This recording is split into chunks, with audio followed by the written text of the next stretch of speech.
Donc, première capsule du cours d'alliage léger du 28 octobre. Je poursuis tout simplement avec le chapitre sur les alliages de magnésium.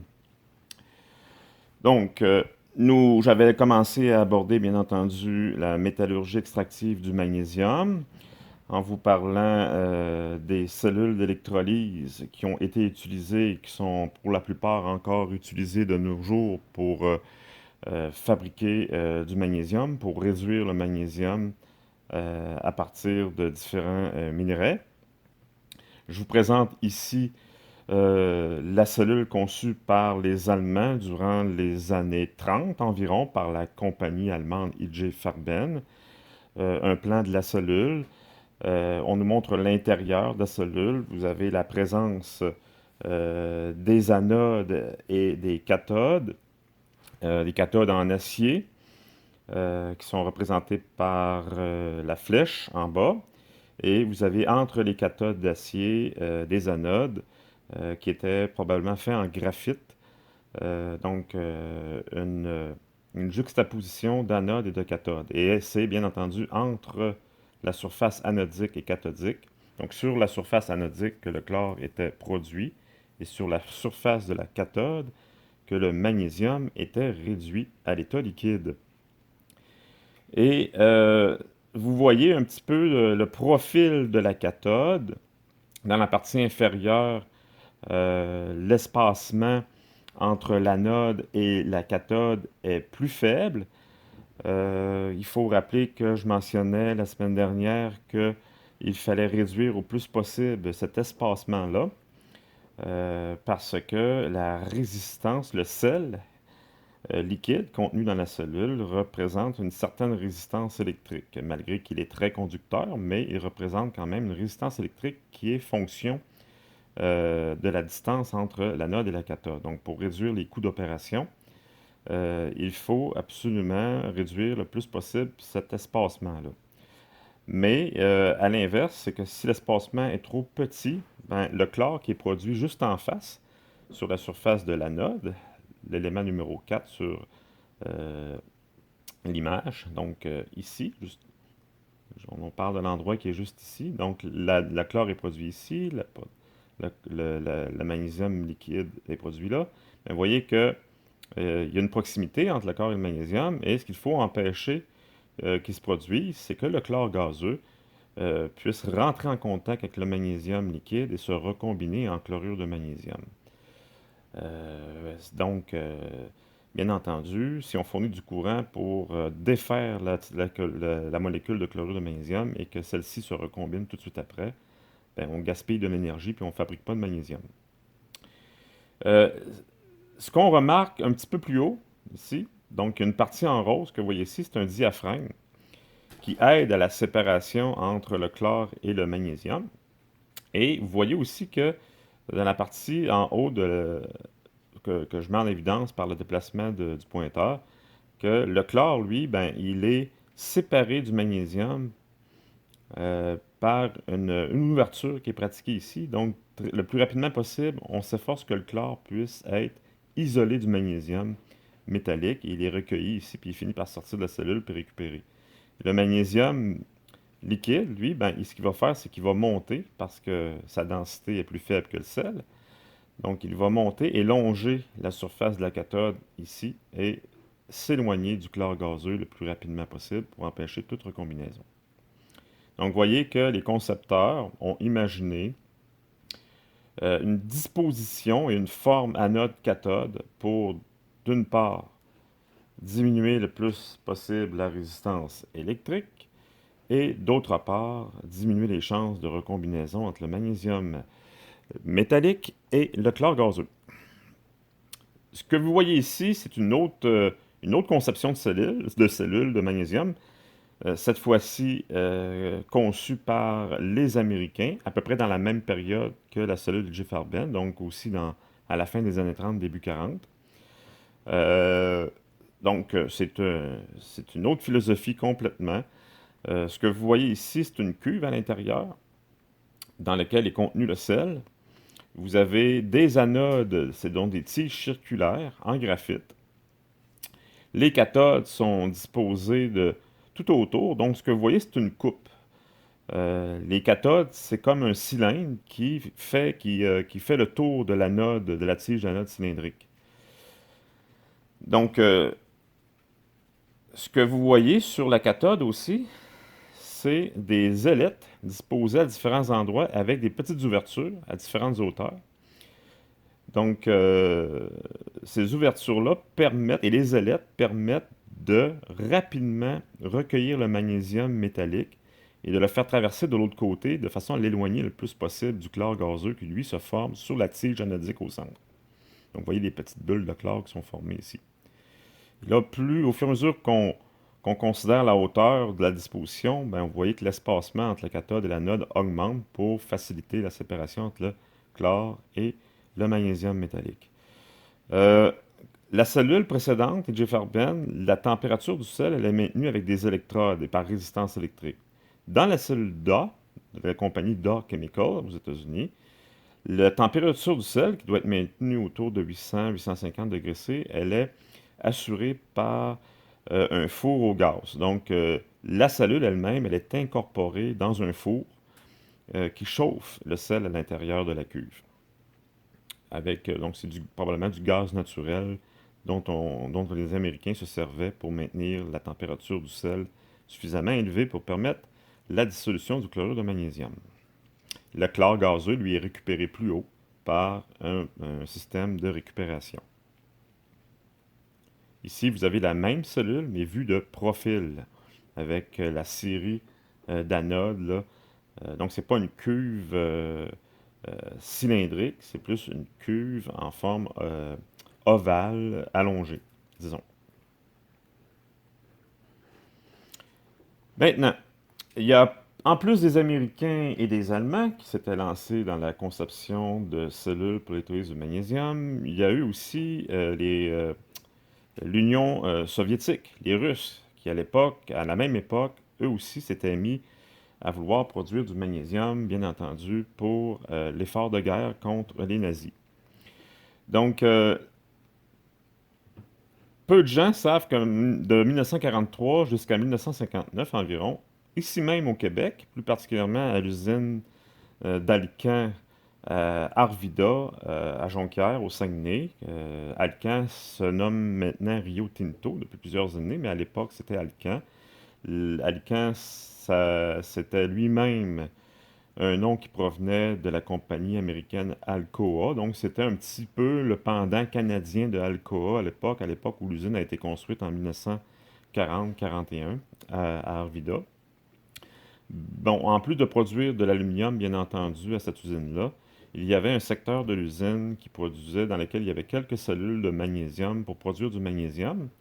Et le magnésium servait uniquement comme élément d'alliage dans quelques alliages d'aluminium. On sait que, par exemple, la série 5000 et la série 7000, ce sont des alliages qui contiennent du magnésium. Donc, pour des questions de coût et de disponibilité du magnésium, il avait été nécessaire à l'époque, à partir de 1943 environ, que l'Alcan produise lui-même son magnésium comme élément d'alliage.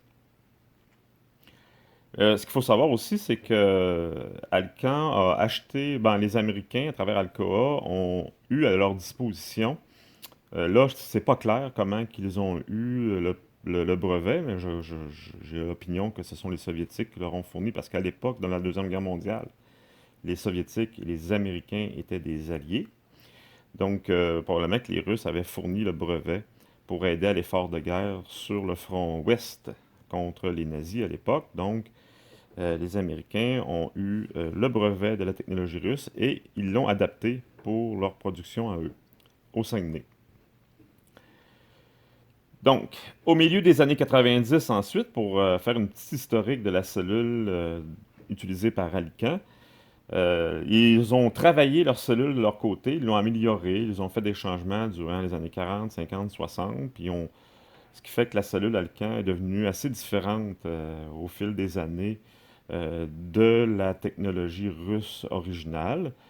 Et ensuite, dans les années 70 environ, ils ont, là, c'est pas mentionné dans l'image, mais dans les années 70, Alcan a vendu sa technologie à une compagnie japonaise qui s'appelle Citix, pour une compagnie qui produit du titane, et encore aujourd'hui, une compagnie qui produit du titane métallique. Donc, il faut savoir, lorsqu'on abordera le chapitre des alliages de titane, on va apprendre que pour fabriquer du titane métallique, il est nécessaire d'avoir, avec le procédé actuel, une cuve d'électrolyse pour faire du magnésium.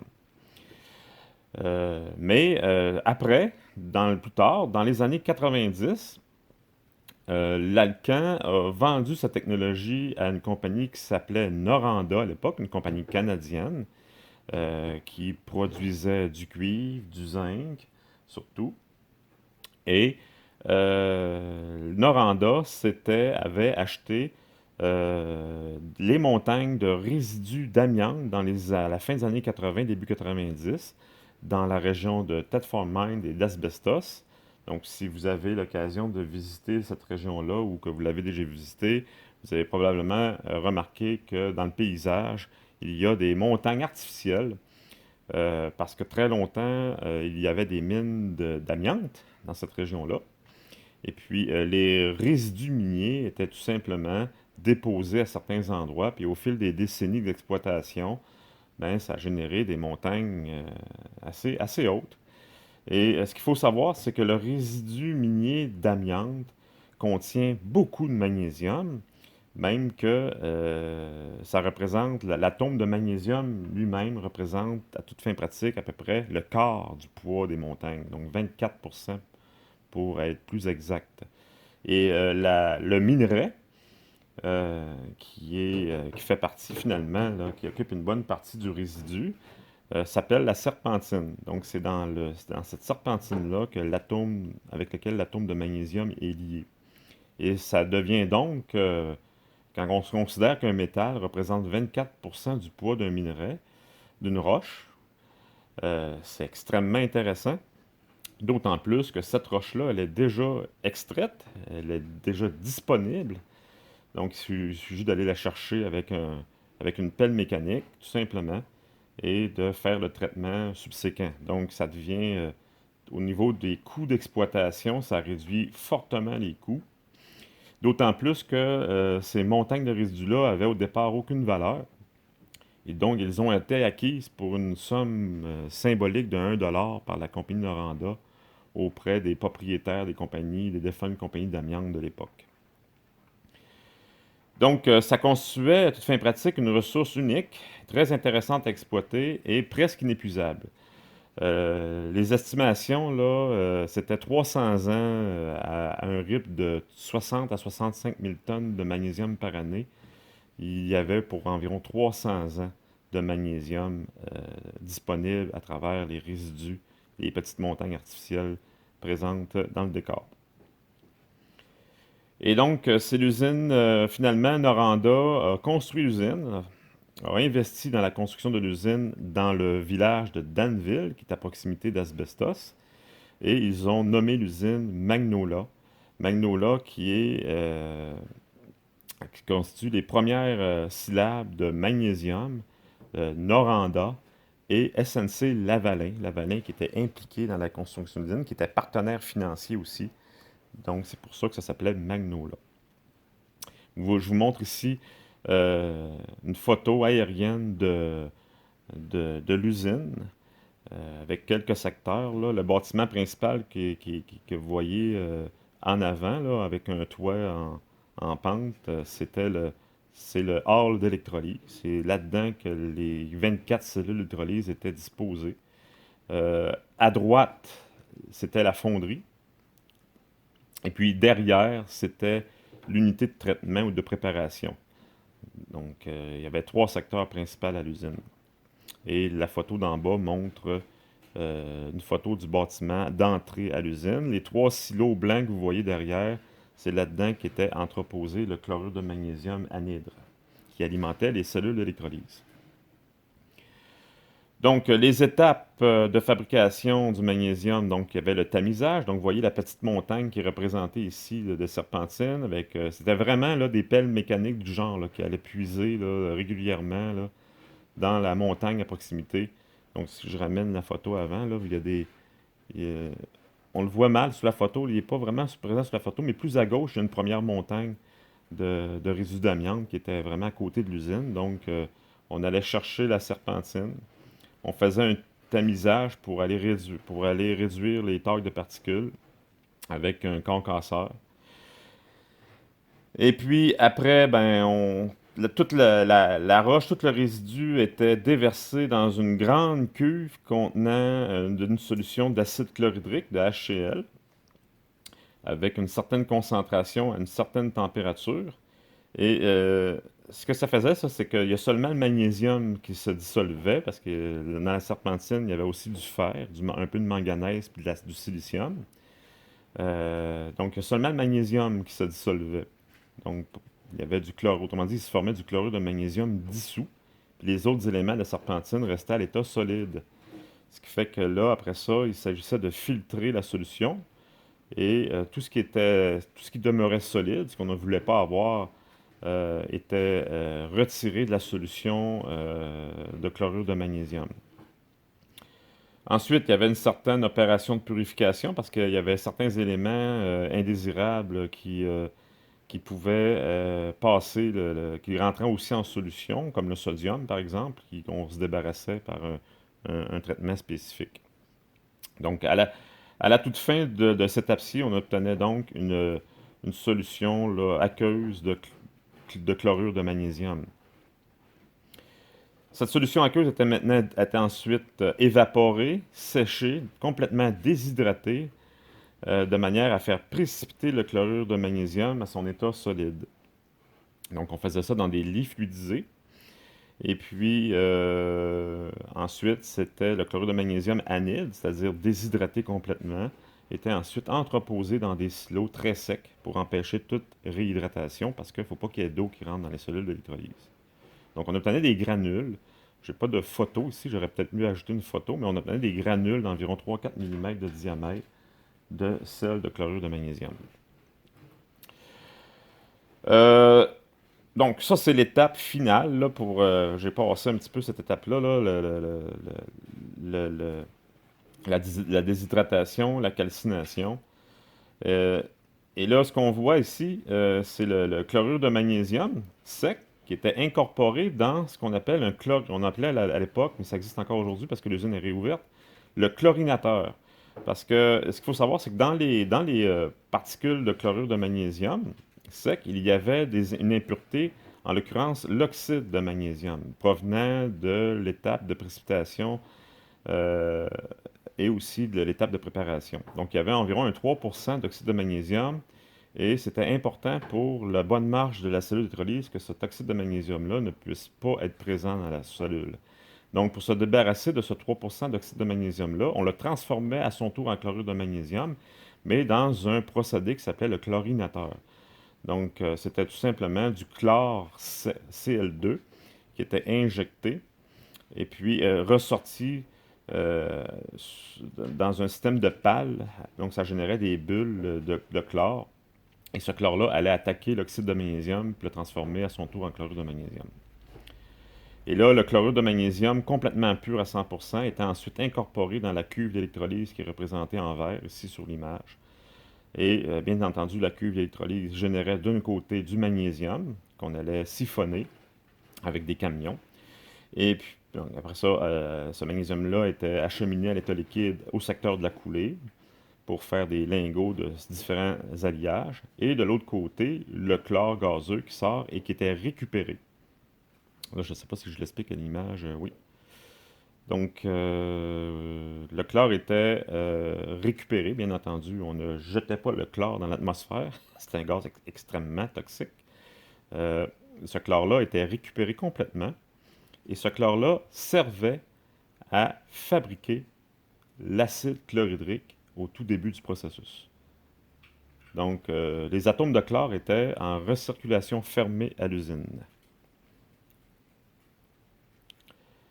Donc, le métal dans les cuves d'électrolyse était recueilli quotidiennement par siphonnage à travers un comportement de recueillement. C'était des camions qui faisaient ça, qui se déplaçaient d'une cuve à l'autre pour aller siphonner le magnésium métallique.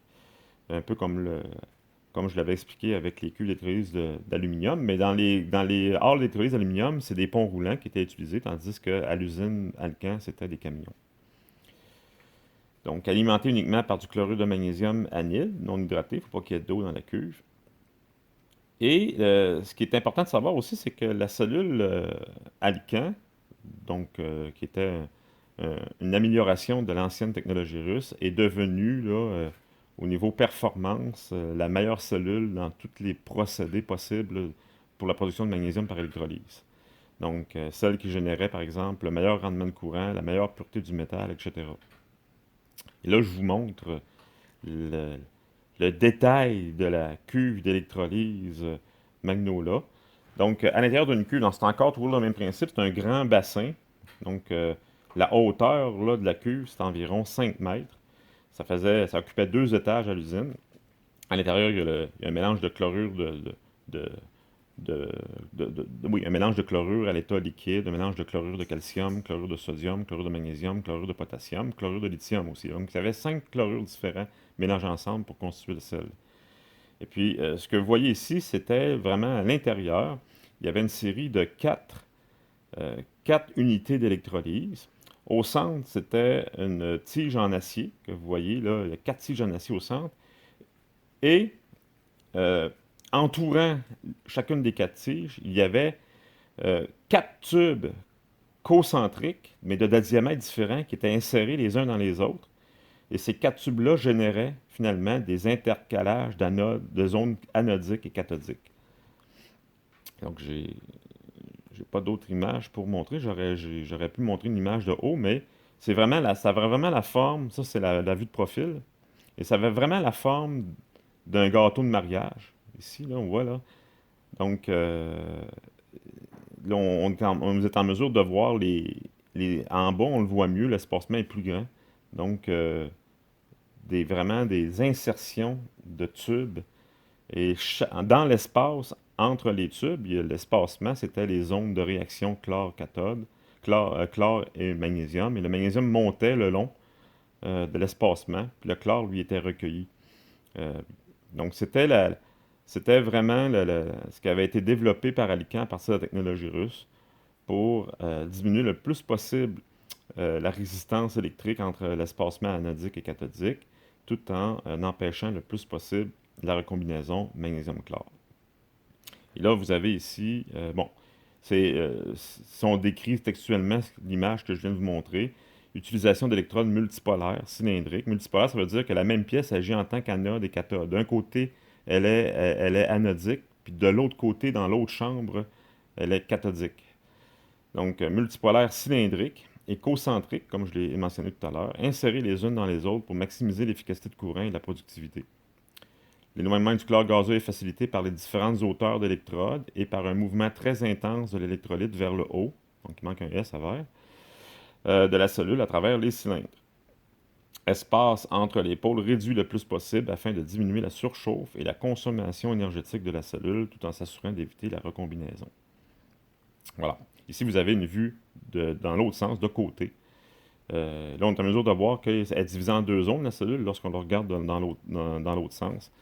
La série de 4 unités d'électrolyse était au fond de la cellule, puis en avant, c'était l'unité de récupération. Donc, vous voyez ici le niveau de magnésium. Le magnésium, lui, est plus léger que le sel, comme je l'ai déjà dit. C'est toujours le cas dans les cellules d'électrolyse, n'importe laquelle. Le magnésium est toujours plus léger que le sel. Il remontait à la surface. Et puis là, on récupérait le magnésium à travers l'ouverture que vous voyez ici. Donc, on insérait un tube intervalle régulier, puis on allait siphonner le magnésium métallique à toutes les environ 8 heures, si je me souviens bien, parce que je vous mentionne que j'ai travaillé là, moi, pendant un an. J'étais un des responsables du secteur électrolyse, justement, donc c'est pour ça que je suis en mesure de très bien vous expliquer la conception et le fonctionnement d'une cellule d'électrolyse. Voilà. Et petit détail à mentionner aussi, c'est que 100% du temps, on injectait de l'argon à l'intérieur de la cellule pour empêcher toute entrée d'oxygène ou de vapeur d'eau qui pouvait faire représenter des risques d'inflammabilité, parce que le magnésium est très inflammable, surtout à l'état liquide, donc en présence d'oxygène et d'eau. Donc éviter toute explosion et toute recombinaison, toute formation aussi. C'était pas uniquement sécurité qu'on mettait de l'argon, c'était aussi pour empêcher parce que lorsque l'oxygène de l'air et la vapeur d'eau réagit avec le magnésium à l'état liquide, il se forme de l'oxyde de magnésium en plus de se former de l'hydrogène. Donc c'est l'hydrogène qui est dangereux au niveau sécurité, parce que c'est un gaz combustible qui prend de l'expansion lorsqu'il brûle. Mais aussi, c'était pour éviter la formation d'oxyde de magnésium. Et s'il y avait de l'oxyde de magnésium dans le sel, ça pouvait coller sur les cathodes et finir par faire arrêter la cellule. Parce que la cellule ne finirait par ne plus conduire le courant. Donc, le processus d'électrolyse aurait pu s'arrêter s'il y avait trop d'oxyde de magnésium dans la cuve. Voilà. Et si on reste au Québec, ben vous savez peut-être qu'à Bécancour, qui est vraiment en face de Trois-Rivières, il y a déjà eu longtemps, pendant environ 20-25 ans, une usine d'électrolyse de magnésium gérée par la compagnie norvégienne Norsk Hydro. Norsk Hydro produisait aussi du magnésium par électrolyse, donc alimenté uniquement par du chlorure de magnésium anhydre aussi. Donc, c'était toujours le même principe. Espace entre l'anode et la cathode réduit le plus possible afin de diminuer la surchauffe et la consommation énergétique de la cellule. Donc, je vous lance les mêmes phrases que je vous ai balancées tantôt avec la cellule de Magnolia. Parce que c'était deux usines qui se ressemblaient. Pas la même technologie de cellule. Parce que Norsk Hydro, eux, ils ont fait la même chose qu'Alcan. Alcan sont partis avec une cellule soviétique. Tandis que Norsk Hydro, eux autres, ils sont démarrés avec les cellules IG Farben allemandes. Parce que pendant la Deuxième Guerre mondiale, ce qu'il faut savoir, c'est que la Norvège, la Suède, étaient des alliés des nazis. Donc, dans l'histoire officielle, on évite souvent d'en parler de ça, mais dans la réalité, dans l'histoire, c'est quelque chose qui a été reconnu par plusieurs historiens. C'est que la Suède et la Norvège aidaient les nazis de manière pas militaire, mais de manière économique. Donc, les aciers qui étaient, entre autres, là, par exemple, les aciers dont servaient les Allemands pour fabriquer les tanks provenaient de la Suède. Et l'aluminium et le magnésium provenaient tant de la Suède que de la Norvège. Donc, les Allemands ont demandé aux Norvégiens à l'époque, parce qu'il y avait en Norvège, c'est un peu comme le Québec, là, le potentiel hydroélectrique est très élevé. Il y a beaucoup de rivières à potentiel hydroélectrique. Donc, et puis, il y avait il y avait des gisements aussi de magnésium à certains endroits en Norvège et en Suède. Donc, les Norvégiens avaient accepté de produire certains métaux pour les nazis afin d'alimenter leur machine de guerre. Donc, et à la fin de la Deuxième Guerre mondiale, ben, les Norvégiens, eux, avaient déjà les usines de construites chez eux. Donc, ils s'en sont devenus propriétaires, bien entendu. Et puis, ils ont produit du magnésium de manière commerciale après la fin de la Deuxième Guerre mondiale. Ils ont développé aussi leurs cellules de leur côté. Et plus tard, ben, ils ont décidé de construire une usine en Amérique du Nord, à Bécancour, pour mieux être capable d'alimenter le marché nord-américain. Voilà. Ce que vous voyez ici, c'est une image assez simpliste de la cellule Norsk Hydro.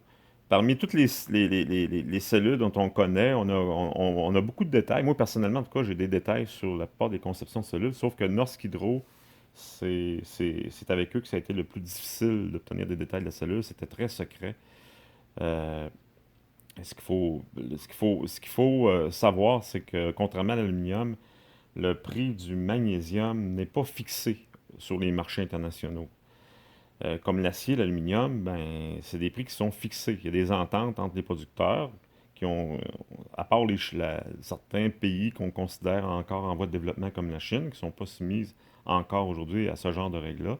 Mais les producteurs européens, américains, sont obligés, par exemple, pour une journée donnée, de vendre les aciers, les différents alliages, les différents aluminiums à un prix fixe. Donc, ils ne peuvent pas se concurrencer en abaissant les prix, par exemple. Euh, le magnésium, c'est pas ça. Le magnésium, chaque producteur a le droit de vendre ses alliages au prix qu'il veut. Donc, C'est ce qui a entraîné éventuellement la fermeture de Magnolia et de Norsk Hydro ici. C'est que la Chine s'est mise à produire du magnésium à partir de la fin des années 90 de manière très importante. Et ils ont fait baisser les prix du magnésium en inondant le marché, puis en étant capable de produire du magnésium à plus bas coût.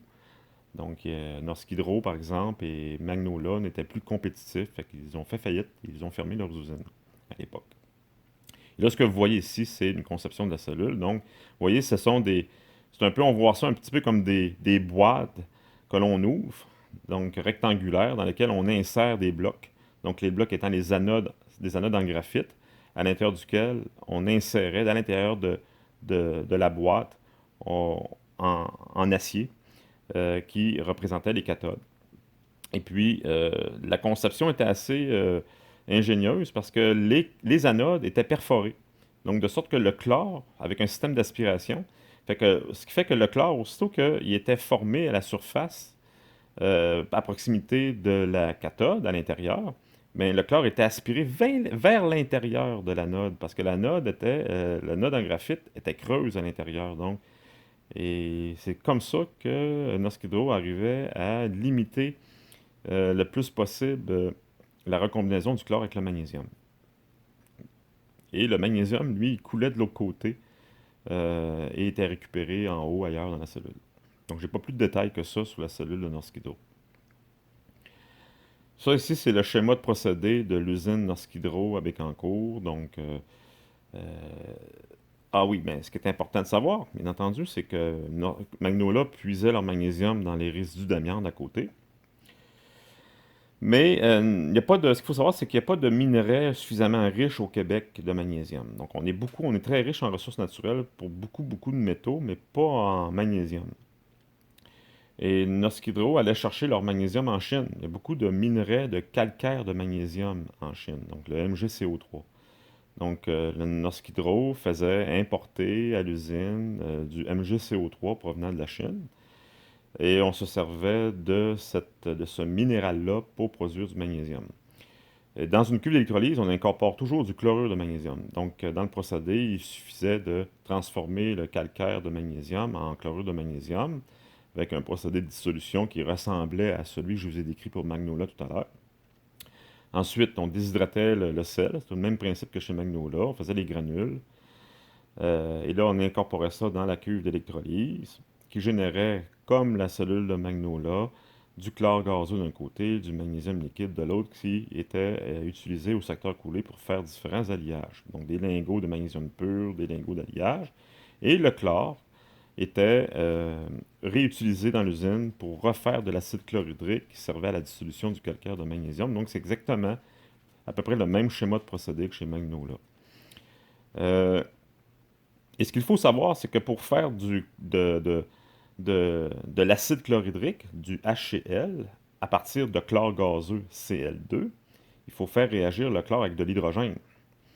Donc, on faisait la synthèse du chlore avec de l'hydrogène H2 et du chlore gazeux Cl2. De l'hydrogène gazeux H2, ça n'existe pas dans la nature. C'est un gaz qui est beaucoup trop instable. Donc, il faut fabriquer l'hydrogène. L'hydrogène, il y a deux façons de le fabriquer. Soit dans une cellule d'électrolyse en décomposant, en faisant la décomposition de la molécule d'eau dans une cellule électrochimique. Donc, d'un côté, on forme de l'oxygène, de l'autre côté, on forme d'hydrogène en fournissant beaucoup d'énergie. Ou encore, en achetant du gaz naturel, CH4, et en le faisant brûler, on peut aussi fabriquer de l'hydrogène de cette façon-là. Donc, c'est beaucoup moins coûteux de produire de l'hydrogène à partir du gaz naturel. Parce que le fabriquer à partir de la décomposition de l'eau, ça demande un courant, une puissance électrique beaucoup plus grande. Donc, c'est plus simple de le faire à partir de gaz naturel, du CH4. On vous parle, en parenthèse, souvent des piles à hydrogène, là, qui est on essaie de vous dire que l'hydrogène gazeux, c'est une source d'énergie. Non, c'est pas une source d'énergie parce qu'il faut la fabriquer, puis ça prend de l'énergie pour la fabriquer. L'hydrogène, c'est pas une source d'énergie, c'est une pile. On appelle ça une pile à combustible. Donc, c'est comme les piles que vous achetez 2A, 3A au magasin. C'est pas une source d'énergie, ça. On a, on a consommé de l'énergie, puis on l'a rentré dans la pile. Donc, l'hydrogène, il faut consommer de l'énergie pour la fabriquer. Et C'est le même principe comme je vous ai dit tantôt, de fabriquer une pile. Donc, et l'hydrogène gazeux qui est fabriqué dans le monde, 97-98% pour des raisons de coût et de performance, est fabriqué à partir d'hydrocarbures. Donc, du gaz naturel, du CH4. Donc, c'est pas, ça émet du CO2 finalement, utiliser de l'hydrogène gazeux, contrairement à ce que certains médias essaient de vous faire croire. Donc, procédé de réduction par voie pyrométallurgique maintenant. Ce que je vous montre ici, c'est que il n'existe, comme je l'avais mentionné dans le cours précédent, c'est qu'il n'existe pas uniquement la voie électrométallurgique pour produire du magnésium. Donc, c'est très varié les façons de faire de magnésium. Donc, il existe aussi un ensemble de procédés dits pyrométallurgiques. Donc, pyrométallurgique, c'est un ensemble de procédés où on va utiliser des fours, la température uniquement pour faire des réactions, comme c'est le cas avec l'acier. L'acier, la production de l'acier, c'est des procédés pyrométallurgiques. La production du cuivre, comme on a expliqué dans quelques cours précédents, ce sont des procédés pyrométallurgiques. Puis on peut produire du magnésium aussi par des procédés pyrométallurgiques. Pyro, ça veut dire feu. Donc, on utilise de la température générée par la combustion de quelque chose et non pas par une tension électrique. Lorsqu'on utilise une tension électrique pour faire une réaction de réduction, on appelle ça électrométallurgique. Mais lorsqu'on utilise de la chaleur uniquement pour inciter une réaction de réduction, on appelle ça un procédé pyrométallurgique. La réduction du magnésium est obtenue généralement à partir de son oxyde. Donc, très généralement, c'est à partir d'oxyde de magnésium qu'on va opérer les procédés pyrométallurgiques. Et puisque l'oxyde de magnésium est relativement très stable, on a donc recours à des températures très élevées pour finalement arriver à surmonter cette stabilité-là entre l'oxyde de magnésium. Il faut fournir de l'énergie pour briser, séparer l'oxygène du magnésium, et ou des basses pressions et d'un élément réducteur pour réaliser la réduction. Donc, ça prend une température élevée, puis ça prend aussi un élément réducteur qui va inciter l'oxygène à quitter le magnésium. Et tout dépendant de la nature de l'élément réducteur utilisé dans le four, ben, si c'est le carbone, comme c'est le cas avec la production d'acier par exemple, où le carbone agit comme élément réducteur pour défaire l'oxyde de fer, ben, il y a l'équivalent, là, on peut utiliser aussi le carbone pour briser la molécule d'oxyde de magnésium. Donc à ce moment-là, on va parler de la réduction carbothermique. Mais si on utilise un autre élément réducteur, en l'occurrence un métal, on va parler de réduction métallothermique. Et parmi les métaux qui sont utilisés comme élément réducteur, donc il y a le silicium qui est le plus utilisé, fait qu'à ce moment-là, on va parler de procédé silicothermique. Donc, parmi les trois agents réducteurs employés, il y en a trois, il y a le silicium, sous forme de ferrosilicium. C'est lui qui demeure le plus intéressant parce que il permet l'usage de dolomite. La dolomite, c'est un mélange d'oxyde de calcium et d'oxyde de magnésium, et c'est un des minéraux de source de magnésium les plus communs dans la croûte terrestre. Donc, c'est pour ça que le ferrosilicium est intéressant dans le cas où on utilise un gisement constitué d'un mélange d'oxyde de calcium et d'oxyde de magnésium. Le magnésium et le calcium, on les retrouve souvent ensemble dans la roche, dans le minerai. Donc, ça devient intéressant de pouvoir exploiter la dolomite parce qu'elle est très concentrée et très bien répartie dans la croûte terrestre.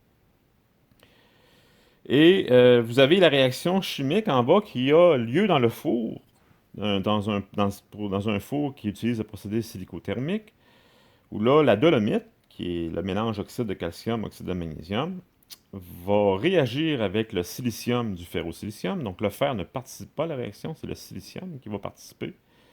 Le silicium est plus facilement oxydable, donc l'oxygène, il va regarder le silicium, puis il va le trouver plus intéressant. Fait qu'il va lâcher le magnésium, puis il va se combiner à la place au silicium pour former de la silice, SiO2, qui lui va se fixer à l'oxyde de calcium. Et vous allez retrouver bien entendu le magnésium tout seul, avec ses deux électrons à l'état métallique dans le four. Et voilà, c'est tout simple comme ça, c'est la réduction silicothermique. C'est comme ça qu'on arrive à avoir le magnésium métallique.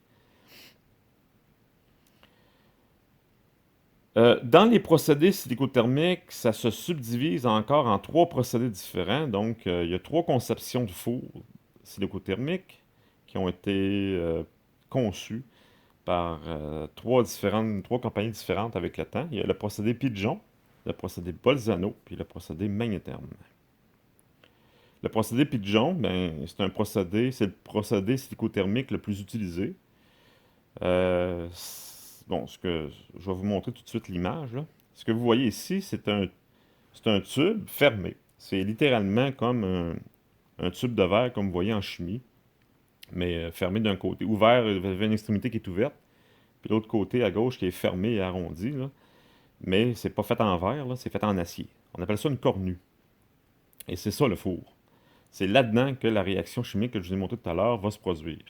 Donc, il s'agit d'aller remplir la cornue avec la dolomite, le mélange oxyde calcium, oxyde magnésium, de le mélanger avec, à l'intérieur avec le ferrosilicium, de fermer la cornue, donc il y a un couvercle qui va par-dessus, puis on va fermer hermétiquement. Et là, on va chauffer la cornue euh, par résistance électrique, généralement.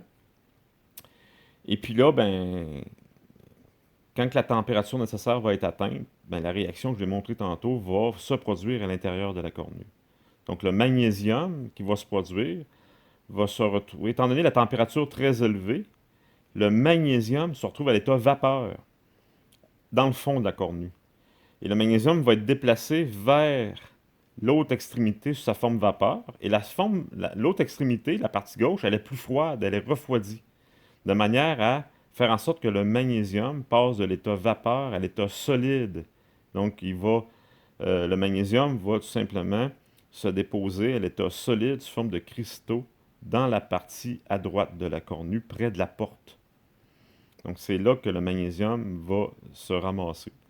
Et lorsqu'on a terminé, après un certain temps, on fait baisser la température, on ferme le four, et là, après ça, quand la température est suffisamment basse, on ouvre l'ouverture, la porte à droite, et là, on va aller recueillir le magnésium avec un marteau-piqueur.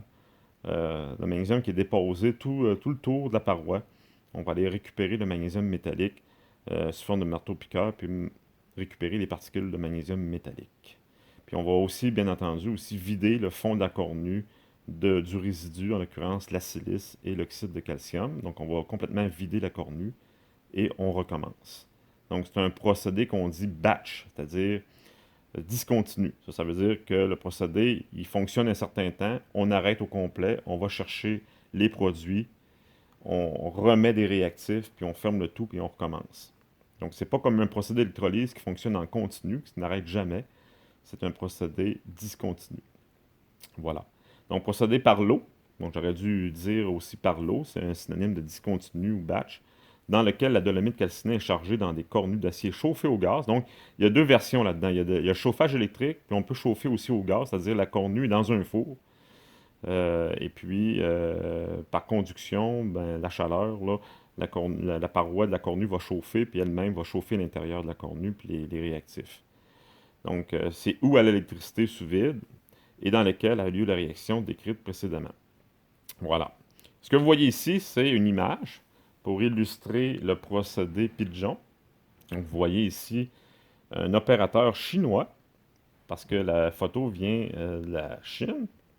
Il faut savoir que, comme je l'ai précisé tout à l'heure, c'est que depuis la fin des années 90, les Chinois produisent énormément de magnésium. À l'époque, tout le magnésium produit en Chine était produit par les procédés silicothermiques, comme le procédé Pigeon que je viens de vous expliquer. Et ça prenait des opérateurs, bien entendu, pour opérer ces fours-là. Donc, vous en voyez un ici, qui fonctionne, dont on a ouvert la porte pour permettre de voir l'intérieur pendant l'opération. Et ceux qui étaient chargés de remplir et de vider les cornues, ben, ce sont des travailleurs chinois, bien entendu, on est en Chine. C'est pas des procédés très sécuritaires et très bons pour la santé, parce qu'il y a des différents gaz qui peuvent être produits. Il y a la poussière qui est générée à l'ouverture de la porte. Donc, c'est pour ça que l'opérateur a un masque. La température, donc, c'est quand même des procédés qui sont qui peuvent qui peuvent être dangereux ou moins sécuritaires, qui entraînent aussi une exposition à différents contaminants, la poussière, entre autres, pas très bonne pour les poumons.